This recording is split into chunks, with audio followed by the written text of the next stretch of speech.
અમારી સમ્રાટ સમાચાર ચેનલ સબસ્ક્રાઇબ કરો, લાઈક કરો, કમેન્ટ કરો અને જોતા રહો પળે પળના દરેક પ્રકારના સમાચારો. ભાવનગર જિલ્લાના તળાજા તાલુકાના શ્રી દેવળિયા સેવા સહકારી મંડળી લિમિટેડમાં નવી કમિટીની વરણી કરવામાં આવી છે, જેમાં કરશનભાઈ મેર સતત ત્રીજી વખત બિનહરીફ પ્રમુખ બનતા અભિનંદનની વર્ષા થઈ હતી.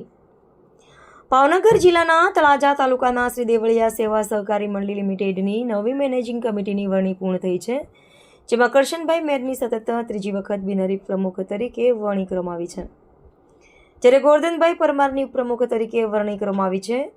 નવી કમિટીમાં હરેશભાઈ દુધાત, ગોરધનભાઈ ગોદાણી, લક્ષ્મણભાઈ લાઠિયા, ગોપાભાઈ દિયોરા, ગોરધનભાઈ દુધાત, પોપટભાઈ સુતરિયા, ભોળાભાઈ મકવાણા, નારણભાઈ પરમાર, ગીતાબેન સોલા, છગનભાઈ જિંજાળા અને લલુભાઈ સુતરિયા અને મંત્રી તરીકે મનરભાઈ કાપડીનો સમાવેશ કરવામાં આવ્યો છે. નવી કમિટીની રચના બાદ સભ્યો તથા શુભેચ્છકોએ પ્રમુખ કરશનભાઈ મેર અને તમામ હોદ્દેદારોને અભિનંદન પાઠવી શુભેચ્છાઓ વ્યક્ત કરી હતી.